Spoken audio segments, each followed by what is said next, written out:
evening and welcome to today's program of On Call.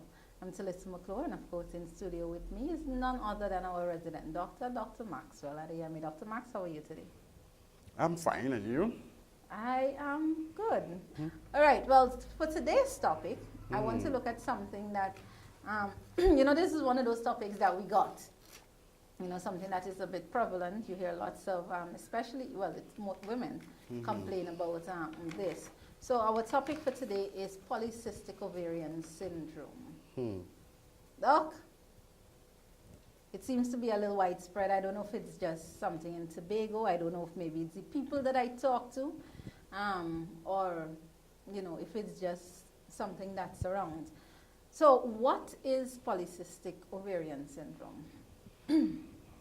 Well, like as the name implies, polycystic ovarian syndrome is a condition that affects only women, okay, from the word ovary. Okay, so only women have ovaries. All right, poly meaning many, and cyst mean that you have some enclosed sac with fluid. Okay, that's what a cyst means. So you have many fluid-filled sacs in the ovary. Right. So that is what polycystic ovary means. Okay, now it's extremely common condition in Tobago, and generally it's common in a lot of females, to the extent that close to about say 70% of the people who have it are not diagnosed. Okay, so it's fairly a common condition. And basically what it means is that a lot of women who have this may not know they have it, and sometimes it is like chance diagnosis that you may be able to, realize that you got it. Maybe somebody just did an ultrasound and they say, hey, I have a polycystic ovary, or some begin to show certain symptoms, and then you order an ultrasound, and then you find out that, look, they have a polycystic ovary. Basically, what happens in polycystic ovary, we're to look at the normal physiology of the women ovulation. Basically, there are two hormones that are responsible for ovulation. Okay, you have the follicular stimulating hormone that we call the FSH. This hormone is responsible for stimulating the ovaries to produce follicles. Okay, a follicle really is a sac that contains an egg. Okay, and then there will be another hormone called the luteinizing hormone, okay, which triggers the ovary to release the egg. So you have two hormones that are responsible for ovulation. So around the time of ovulation, these hormones will rise up and they will do their work, okay, because you have the different phases of the menstrual cycle, okay. So so when the time for ovulation arrives, the FSH will stimulate the ovaries to produce the follicles, which contains the egg, and then the LH, which is the luteinizing hormone, will trigger the release of that hormone. What happens then is that when there is a lack of ovulation, okay, in the ovary, the eggs that are supposed to be released are not necessarily released. Some of them are immature and they remain in the follicular sac, and they stay there. Or when they are released, instead of the sac to just close off after releasing the hormone, it becomes a permanent feature, and there is an enclosure of the sac with fluid, and they stay in the ovaries. So instead of the egg to be released and then the sac closes off or seals off, it is retained, the sac is retained, and it's either an immature egg is in there or fluid is filled inside there, and then you have this sac lingering behind. And with every cycle that you go through and that happen, what will happen is that you have more sacs developing practically every month, and it continues like that, and then it becomes really many. Now, when this happens, because of that physiology that takes place, the estrogen and the progesterone and the FSH and all the other female hormone levels, they are no longer as high because they are not responding to the normal physiology now. What will happen then will be the male hormone now rises.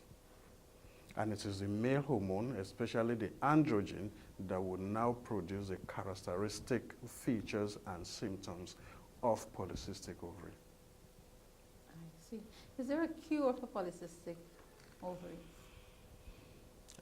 There is not a cure per se, but there are treatment options that will help to deal with some of the problems that occur in polycystic ovary. So maybe when we get to the point where we talk about the treatment, we can, deliberate on that. Now, when someone gets polycystic ovary, you have to find out what exactly, what causes this kind of stuff, you know. One of the things that, we let people know is that there's always a genetic component of it, because when people have polycystic ovary in their families, okay, their auntie, your mother, whatever, has polycystic ovary, you may be at risk of developing same, and therefore you can be on the lookout for it. The other thing is that... So you can basically say that it's hereditary? It could be hereditary, okay? That doesn't mean everybody who have polycystic ovary have it in their family, but when somebody has it in your family, you may be at risk. Okay? The other thing is that insulin resistance, which is what happens with a lot of obesity and overweight and stuff like that, with a poor utilization of insulin, or your body gets insensitive to insulin, which build up glucose in your body. The extra glucose triggers ovaries to produce more male hormones, and therefore the body become insulin resistant, okay? And the insulin resistant obviously is a constant feature of the polycystic ovary, which invariably puts the individual at risk of diabetes as well as heart disease in future. But Doc, you said something. I mean, I guess this is one or the other, but how exactly does it affect fertility? Because if you say when the egg should be released, it's either the egg is immature, so that means it doesn't get released when it should get released, and all of these things. So how does it affect fertility Okay. in the female? Basically, what happens now, so the consequences of polycystic ovary is what you're talking about. When you have polycystic ovary, you realize now ovulation is not taking place as it should. And then you will have excessive amount of male hormones that will antagonize the the female hormone, basically.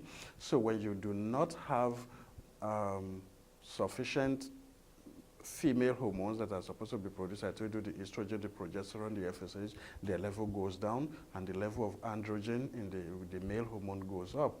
That antagonizes the normal, but the physiology of the female, they have irregular period, they have problem ovulating, okay, and therefore they have less period because it's a lot of irregular period that takes place, and when they have irregular period, the chances of pregnancy is diminished. And this is one of the major problems that people with polycystic ovary will be confronted with. Not to say that people with polycystic ovary don't get pregnant. Some do, okay, and many don't. For the simple reason, one, they have excessive level of male hormone, they have irregular period, and they have, an unconventional ovulation, what is the pattern? Yeah, so it's not like one of those that you can track, so every 28 days, whatever, this is going to happen. So that was it. But before you continue, I know you said earlier that especially it's something that is very prevalent in Tobago. I mean, almost about 70% of the females have it. Could it then be something that's associated with the diet? Yeah, the diet is part of, what, we use as a treatment option. Okay, now, like I told you, when you eat a lot of high glycemic index food and you eat a lot of calories and you put on weight, you are obese and all those other things, what happens is that your body would store a lot of these excess, calories, like we say, okay? Now, the fact that you are overweight and obese is a problem, which would trigger or may trigger polycystic ovary because of the hormone interplay. And I also told you that the excessive glucose will also trigger the, increased production of male hormones.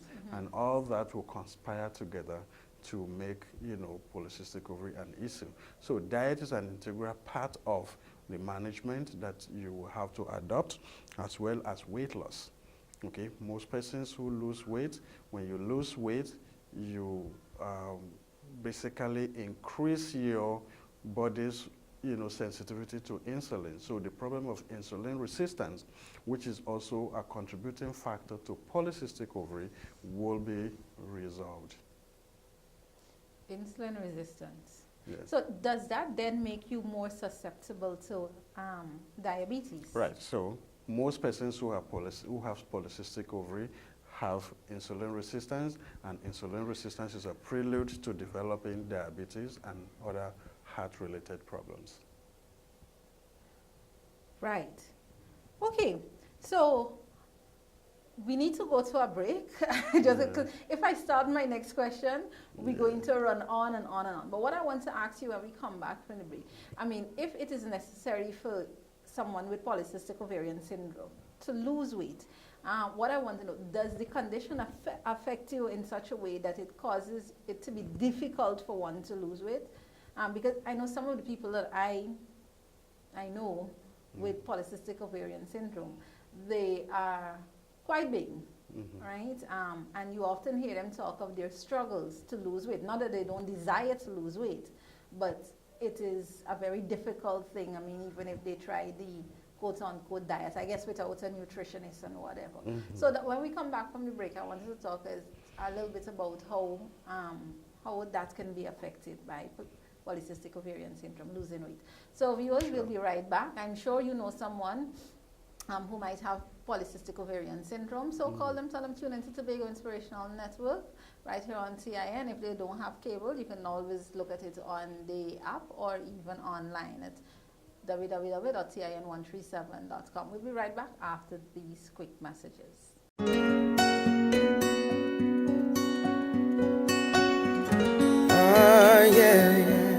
Holiness unto the Lord, every Saturday at 6:30 p.m.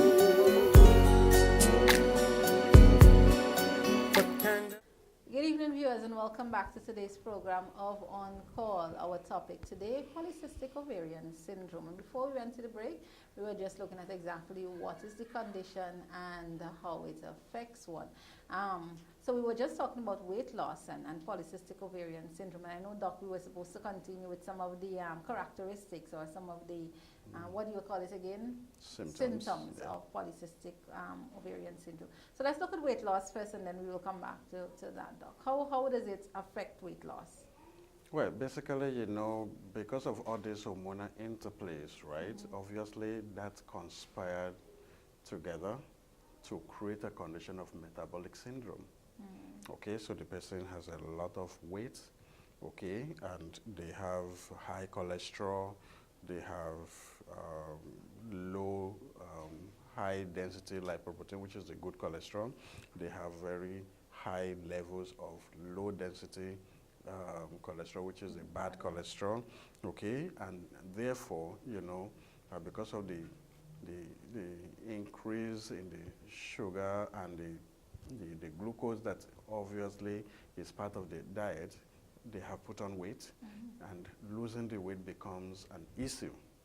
Okay, just like any other person, when you are overweight and you're obese, it's usually a challenge to lose weight, but I do not think it is necessarily more difficult for them, okay, to lose the weight, but they just have to be more motivated to want to lose the weight, to change the diet, and to adopt a very healthy active lifestyle that will, promote weight loss.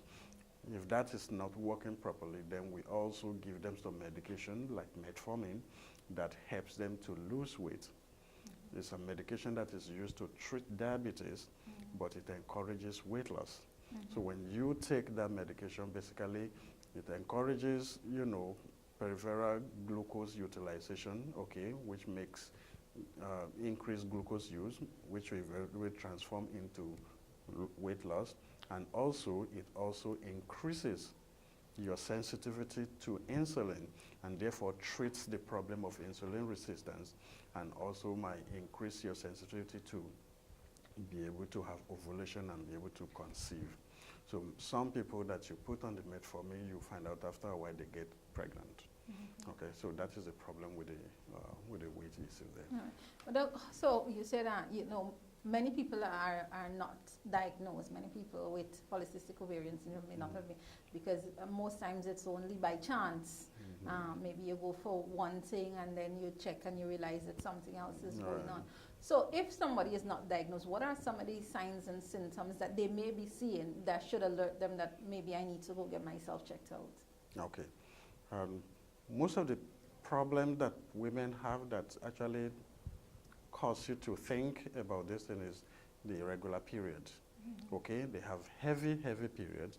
They've got irregular period, and a lot of them have, because of the male hormone preponderance, they will have facial hairs that grows like men, beards and hair on their chest, and they have a lot of acne on their face. They go beards like men, and some of them have this male pattern here, baldness. They get bald. Okay, they could also have very dark skins as well, and as a result of the hormone interplay too, they could have repeated headaches. And the most important thing that would drive them to the doctor is possibly inability to conceive. And that is why you say, okay, let's do this and let's do that, and then you do an ultrasound. Obviously, you pick up a polycystic ovary, and those are the symptoms that they will come with. But the major thing is irregular period, heavy period, hirsutism, or which is male pattern hair growth, hair baldness, acne, okay, and sometimes the discoloration of the skin. I was now going to ask you if hirsutism was a direct result of polycystic ovarian syndrome, or if it is one of the things that can be manifested as a result of. Yeah, hirsutism is as a result of the male hormone, okay, the androgenization of what we call the androgen effect, which causes hair growth, okay, in the male pattern, because male they normally have more androgen than females. Okay. So what I'm asking, without polycystic ovarian syndrome, could somebody still have hirsutism? Yeah, they could. Okay. They could have other conditions that have that cause androgen levels to go up, and they will possibly develop the same pattern. Right. What should well, as you kind of mentioned, but what really should a person with polycystic ovarian syndrome do in terms of their diet? What should they eat? What was the best thing, was recommended? Basically, they need to eat healthy, like we said, okay, and we say that things that will cause them to gain more weight, especially the excessive glucose diet or high glycemic diet, they might need to, cut that down a little bit. Do they need to come off of dairy and They don't necessarily have to, but they could eat things in moderation and, just plan their meal. Or at worst scenario, let them, have a consultation with a dietitian or nutritionist to advise them, exactly, what food to avoid and what to eat and in what proportion and stuff like that. Okay, but then they need to also have a regular weight loss plan so that they can drop some weight, because when they drop the weight, insulin resistance will also be minimized and stuff like that. Of course, exercise is also good, so they need to engage in a regular exercise pattern. If that is not working, then we go to other medical treatment, okay? Let's talk about the exercise before we go to the medical. Is there a particular type of exercise? I mean, should they is it something they can do alone at home, like just getting up and walking around? Should it be something a little bit more, with a little bit more effort, like maybe getting into a gym? Is there a particular course that has to be taken? Not necessarily. Everybody's exercise practice is unique to them, depending on what is available and what they're comfortable with or what time they have to do such. Okay, so you do regular walking and jogging. It's a form of exercise. You could stay in your house and be on the treadmill. It says that you could join a gym and possibly engage in aerobic sessions and other type of physical activity. All those things are, are acceptable level of exercise. The idea is just to increase your glucose utilization through your muscle activities, and therefore the muscles, as they get engaged, they will burn more glucose, translate into more calorie, expenditure, and then weight loss. Okay. But let's look at treatment now. Let's Yeah. look at the different types of treatment that are available for somebody with polycystic ovarian syndrome. Yeah, the treatment options that we have basically, like I said, is that you have the diet, the weight loss, and the exercise, which is part of the, lifestyle changes that you have to make. And then the next thing is we use birth control pills to try to regulate the cycle as much as possible. So you find some people might be on it for a few months, 3 months, 6 months, or whatever, and that will help them to regulate the But isn't that ovarian ironic? pattern. I mean, technically, you Right. can't get pregnant because, or you have a challenge getting pregnant because of the fact that you have this thing. Yeah. So why take birth control pills when it prevents you from getting Right. pregnant? Basically, the school of thought is to actually trick your body into having a normal ovulation pattern or menstrual pattern, and then you come off that, and then your body gets used to that, and then you can ovulate normal. It is also thought that the hormones help you to reduce the amount of cysts that is being formed, because what will have happened is that the absence or low levels of female hormones that is not taking place, and the overshadowing of the normal hormone for the females by the male hormone that is called. So what you're doing is to change that paradigm and try to increase the female hormone to trick the body into functioning normally. Okay, and after that, then you come off, and the body can, adapt itself. So if that doesn't work, I told you before, we can use the metformin. Metformin will work in one way to lose the weight, as well as reduce the insulin resistance, and also create a level of sensitivity for you to have an ovulation, and therefore increases the chance of pregnancy.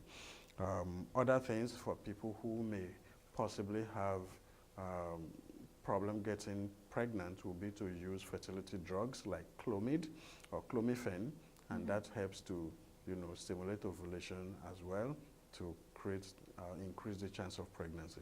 The other thing would be to do a surgical procedure called ovarian drilling, which is done mostly by the obstetrician and the gynecologist. And the Ovarian drilling? Ovarian drilling. So like drilling into your ovaries? So, right, so they do the ovary, they get entry into the ovary and then drill to kind of just is that like a eliminate laparoscopic kind of surgery? Well, that kind of stuff, yeah.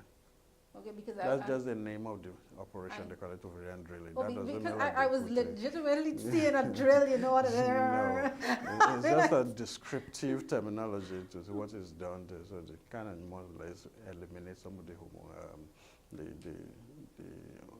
cysts within the ovary itself. I mean, and you see some strange things on the internet these days, and like everything is on the internet. So I was online the other day and I saw someone post an actual surgery to remove a cyst, an ovarian cyst, and I really couldn't look at it. I started looking at it, but very gross sometimes. No, it's the whole liquid and the blood, it was really very strange. But okay, so if one suspects that, I mean, some of the symptoms you just read out, they realize, I mean, they're looking at this program, or they know someone who, has irregular period, maybe has headaches, and, maybe showing some more, some hirsutism, some facial hairs and that kind of thing. What is the next course of action? What should the next course of action be? The next course of action, if you have some of these issues, then you approach your doctor or the healthcare provider When we do basic history taking and try to find out more about the conditions, about the symptoms, and look for some signs that may aid the diagnosis, basically. And if that is not sufficient, then you do some investigation. Some of the investigation will be to do some blood work, which will be to determine the levels of hormones in the system, the male hormones and female hormone levels and the proportions. You try to figure that out. You can also do an ultrasound, which will pick up the cyst, you know. Sometimes they do a pelvic examination to also see or feel the ovaries to see if they are enlarged or, you know, and stuff like that. You may be able to suspect something is wrong. Okay, so basically that is what is done to make the diagnosis, and when the diagnosis is done, a treatment option is planned. But in addition to that, what I want to mention is that it's not only because of the irregular period and the distress that is causing, or the lack of pregnancy that may create a problem due to infertility.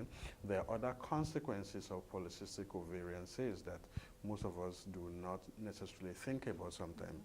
The fact is that after the infertility, you have what we call the metabolic syndrome, which is what I talked to you about, that, you know, the hypertension and the diabetes and low cholesterol, the low good cholesterol and the high bad cholesterol. All this will increase your chance of cardiovascular disease. That could heart attack, that's always now asking. Cardiovascular disease, strokes and other things. So when people have polycystic ovary, it's not just sufficient to look at the other cosmetic and the fertility part of it. You also need to look at the metabolic part of it and the chronic disease risk that it poses.